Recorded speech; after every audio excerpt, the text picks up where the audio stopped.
Welcome to the next part of Red Dead Redemption. I think this is like part 42. I didn't even check before starting this video, but I got some free time, man. Might as well finish this up. I know this has been my longest walkthrough. It's been going on for like damn near forever and ever and a day, I feel like. But anyway, let's just finish this up. Yeah, boy. What you cooking? Same thing I've been cooking the past 15 years with the hope of poisoning you. Ain't working so well. Not yet. Be honest, though. Tastes bad enough to kill a man. I never was much of a cook, but I did try to be a good wife. And you have been. Given what we was and what we came from, I think we've gone and done okay. I look at Jack. I look at him, and I think we've been blessed. Maybe he can be something more. He's a good kid. He can be whatever he wants to be. He ain't gonna be no frontier gunslinger killing and running no gang, though. That way's over. Railroads and government and motor cars and everything gone and done away with all that. And he ain't gonna marry no orphaned working girl running with a bunch of hucksters, neither. If he meets one like you, I hope he'll marry her. Stop. For an illiterate gunslinger, you sure know how to make a girl blush. God damn crows! John! You have got to go deal with them. They've broken into the silo again and are eating all the corn out from it. Of course, my angel. Wait, get out of there. All right, all right. Come on. Scat. Shh.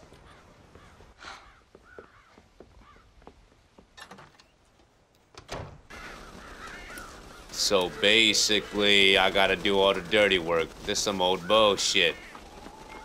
Let me see what we got here. Oh, you telling me you can't climb up that? You loser. Get away from my corn, you sons of bitches. I'm gonna kill you all. Eat it. Tell me I gotta kill every one of these right here. That's gonna be horrible. There's so many of them.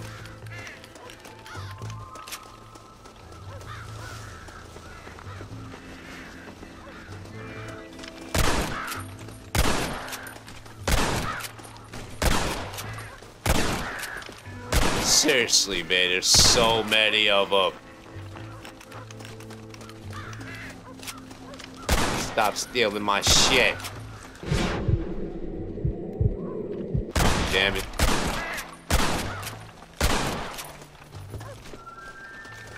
Get out of here. Goddamn corn thieves. There's still hundreds.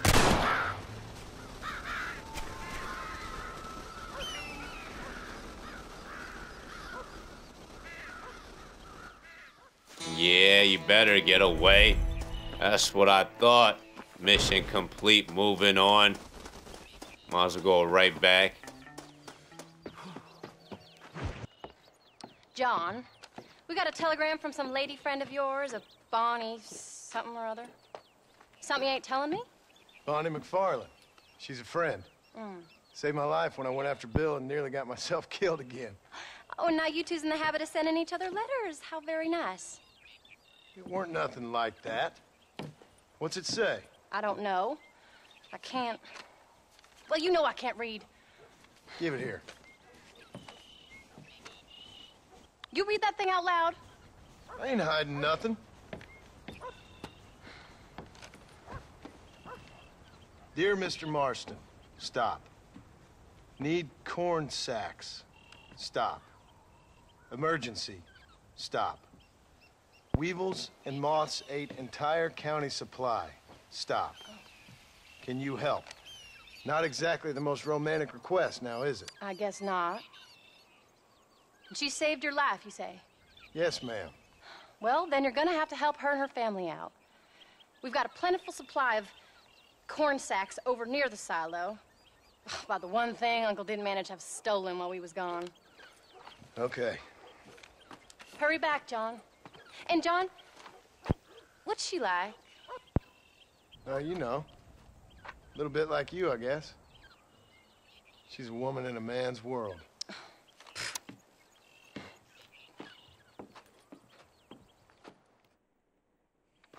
And she's jealous.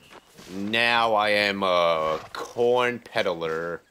Not a good look. Wait! I changed my mind. I'm coming with you. What are you waiting for? We better hurry. Yep, she's jealous. I don't think I can let you go off again without me. Fair enough. I'm glad of the company. You only had to ask. Ask? I was waiting for you to ask me. I thought you'd want to keep an eye on the boy. Oh, while you were off cavorting with cowgirls in the next county? I don't think so, John Marston. You only just got home. That Jack has seen enough of me for a lifetime. So, is she married, this Bonnie McFarland? No. What does she look like? I don't know. Pretty normal, I suppose. Normal? What? Normal like me? No. Normal as in 2 eyes, mouth, nose, that kind of normal. Besides, ain't no woman fine as you. A little flattery. Now we're finally getting somewhere. If you find yourself in a hole, the first thing to do is stop digging. Another pearl of wisdom from John Marston. I sure do miss those. I never took you for the jealous type, Abigail. I ain't jealous so much as curious. You heard what she wrote. It's just some corn. She saved my life, and she was decent enough to me, so I owe her this much at least. Come on, Horsey, you How can did do she it. save your life anyway? She found me half dead on the side of the road and took me to the doctor. Most folks would have left me there. Half dead from what? Bill didn't take so kindly to me visiting unannounced. Bill never did like surprises. How was he? Same as he was when we left. Angry and dumb. Taking his revenge out on the world. People down there was really scared of him.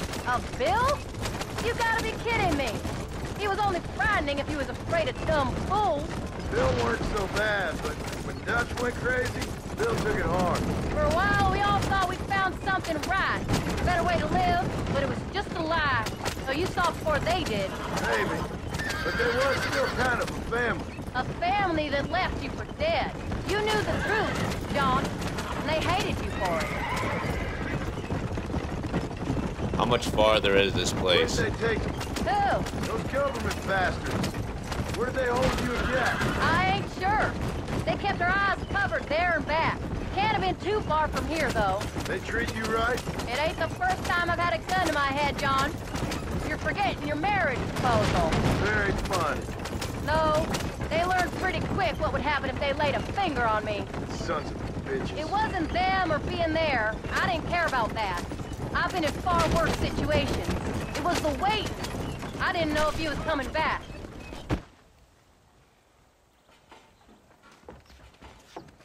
You came. Thank you so much. We lost the entire harvest. Miss McFarland, I'd like you to meet my wife, Abigail. Oh, ain't you quite the gentleman all of a sudden? It's a pleasure to meet you, Mrs. Marston. Likewise. Thank you for saving my husband's life. And for teaching the miserable goat some manners, among other things. I didn't teach him anything. I know better than to try to change a man. You should meet my father. Oh, people can change, Miss McFarland. John and I have to believe that more than anybody. This is a decent first harvest for you, John. You should be proud. That's good land you got there. How are you feeling, Mrs. Marston? From what your husband told me, it must have been awful for you. I've been through worse, and I knew he'd be back before too long. He can't cook a meal to save his life. Abigail, in my darkest hours, when I was most homesick, just the thought of one of your rat meat stews kept me pushing forward. Well, about as amusing as a weeping saddle sore, ain't he, Miss McFarland? If you're gonna start yammering about women's work, John, I'd say you might be in the wrong company. I'd say so, too. I never felt so outnumbered.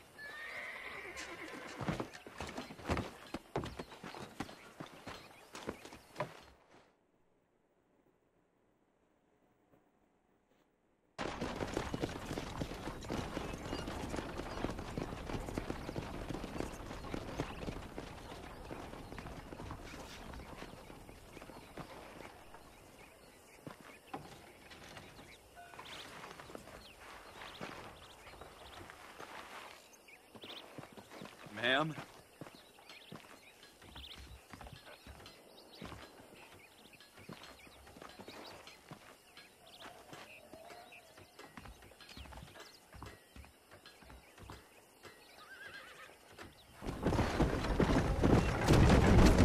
Yeah, she wants me. Might have to go visit her after I drop that was off the famous Abigail. Bonnie. That was her, all right. She's pretty.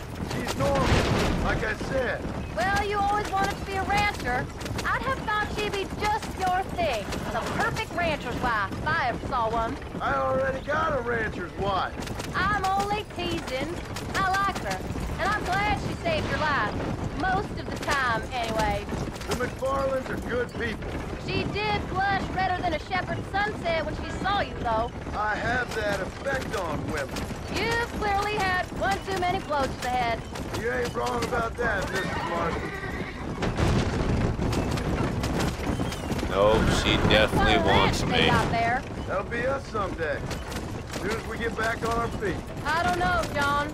How many times can we start again? An outlaw and a working girl. We ain't exactly farmers. We are now. Forget that life. It's over. Do you really believe that? We have to. It's the only way we'll ever have a future. The life we led, that doesn't go away. It's never over. You think those government men are just gonna leave us alone now? The old gang's dead. I did what they asked.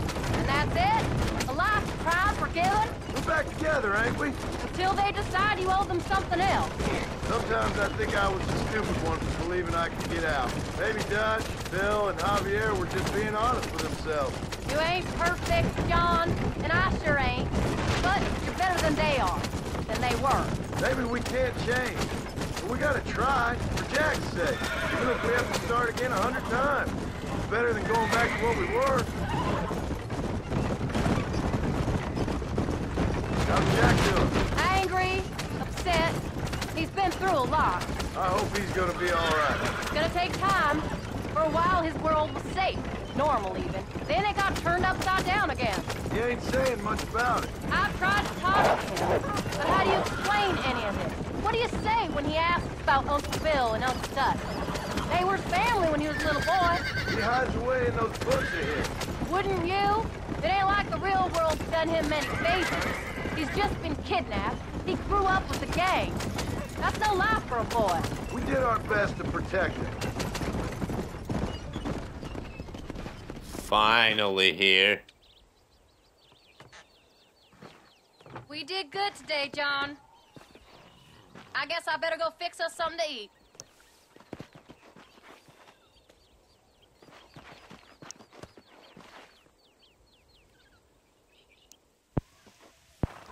And that's the end of that mission.